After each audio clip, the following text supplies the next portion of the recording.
Hi everyone! So I am back. I didn't get to record yesterday. I'm so sorry. It was busier than I anticipated, but I'm here to read you your next chapter of Frindle. You'll get one today and one tomorrow. I've been trying to do Monday, Wednesday, Friday, but this week you get Monday, Thursday, Friday. So there you go. All right, so we are on chapter 5.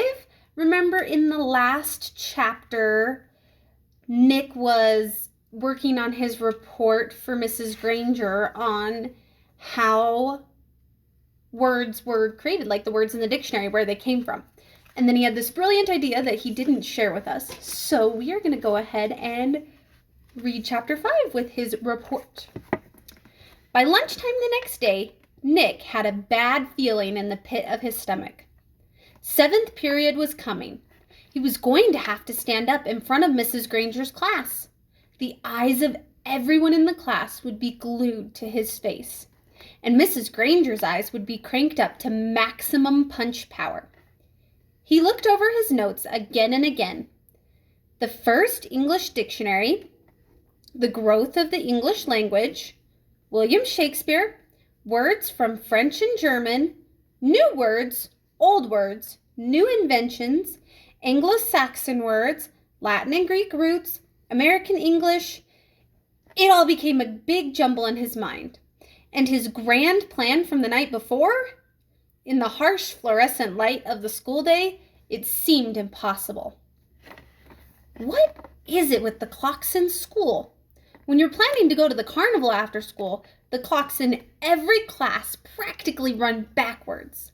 And the school day lasts for about 3 weeks. But if you have to go to the barber or go shopping for clothes after school, zip, the whole day is over before you can even blink. And today, after lunch, periods 5 and 6 went by in 2 ticks. As the 7th period bell rang, Mrs. Granger walked into the classroom, took 4 steps to her desk at the side of the room, flipped open her attendance book, glanced out at the class, and made 2 little check marks. Then, looking up at Nick, she said, "I think we have a little report to begin our class today. Nicholas?" 15 seconds into 7th period, and Nick was on stage. This lady plays for keeps, thought Nick. He gulped, grabbed his crumpled note cards and his book bag, and walked to the front of the room.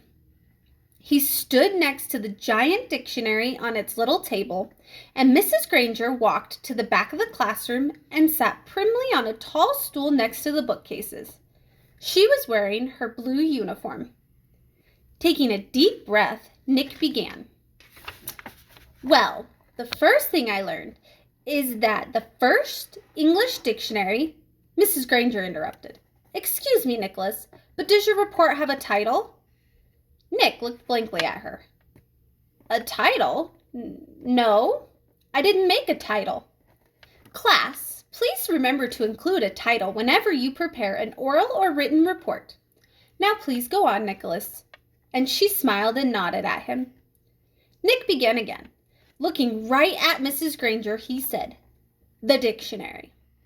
A couple of kids thought that was funny, but Nick played it straight and just kept talking. "A lot of people think that the first English dictionary was put together in the 1700s by a man named Samuel Johnson. He lived in London, England.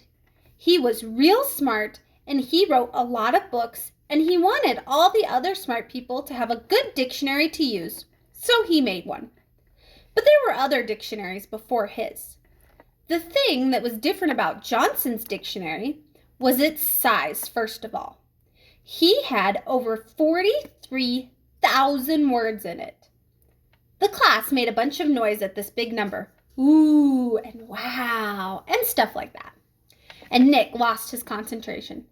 He glanced up at Mrs. Granger, expecting to see those eyes drilling a hole in him. But they weren't.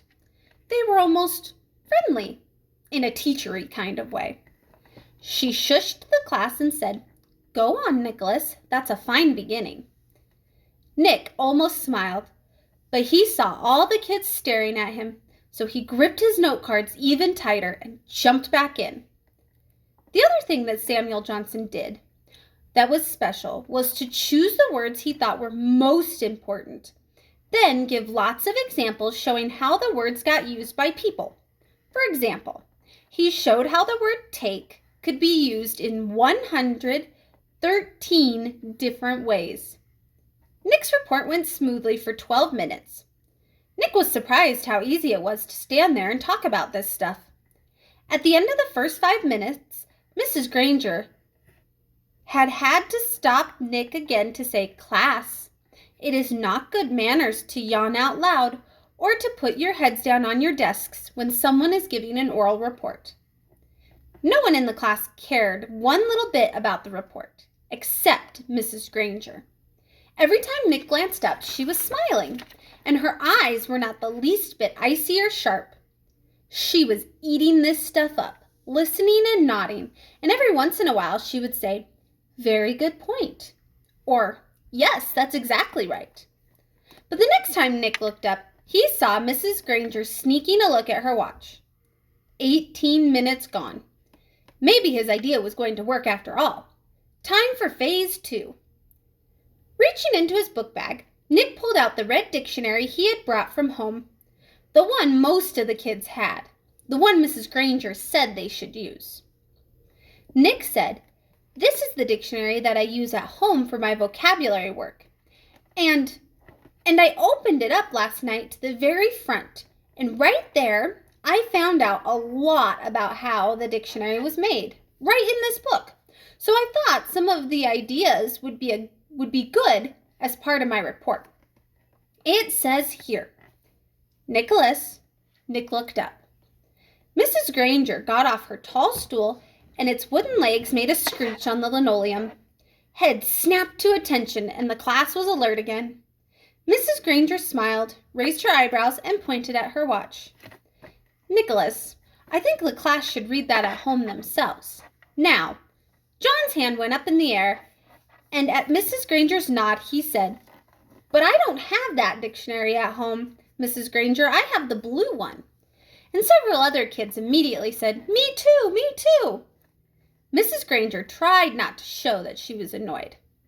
"Very well, Nick, but it shouldn't take too long. We have other things to do today."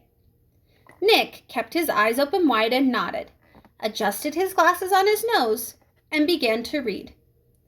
Without question, this modern American dictionary is one of the most surprisingly complex and profound documents ever to be created, for it embodies unparalleled etymological detail, reflecting not only superb lexicographic scholarship, but also the dreams and speech and imaginative talents of millions of people over thousands of years, for every person who has ever spoken or written in English has had a hand in its making. It was a long article, and the kids were bored to death. But no one looked bored at all.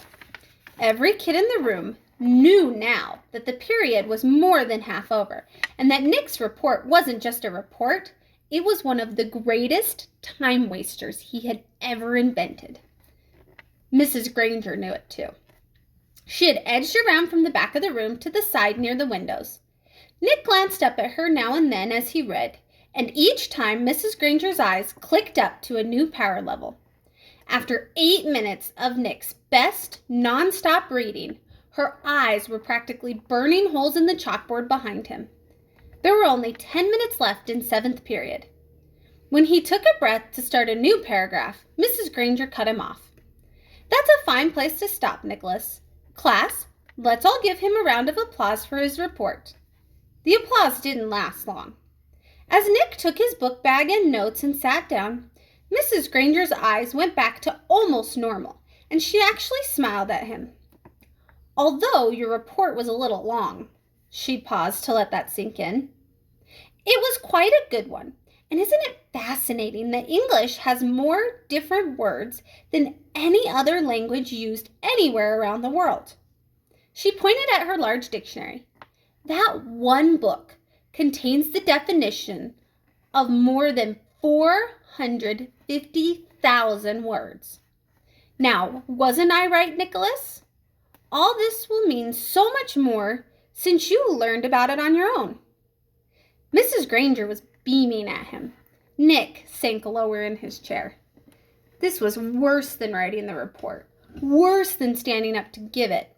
He was being treated like the teacher's pet, and he had the feeling she was doing it on purpose. His reputation was in great danger, so he launched another question. He raised his hand, and he didn't even wait for Mrs. Granger to call on him. Yeah, but, I still don't really get the idea of why words mean all different things. Like, who says that D-O-G means the same thing that goes woof and wags its tail?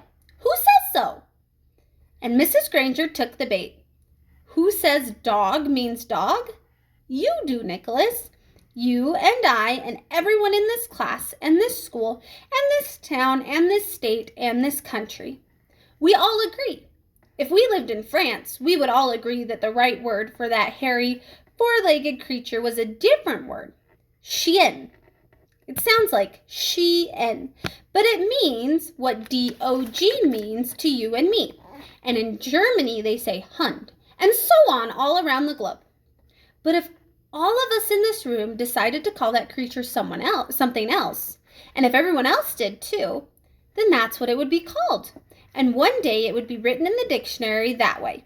We decide what goes in that book. And she pointed at the giant dictionary, and she looked right at Nick, and she smiled again.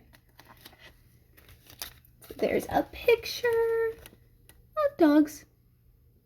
All sorts of different dogs.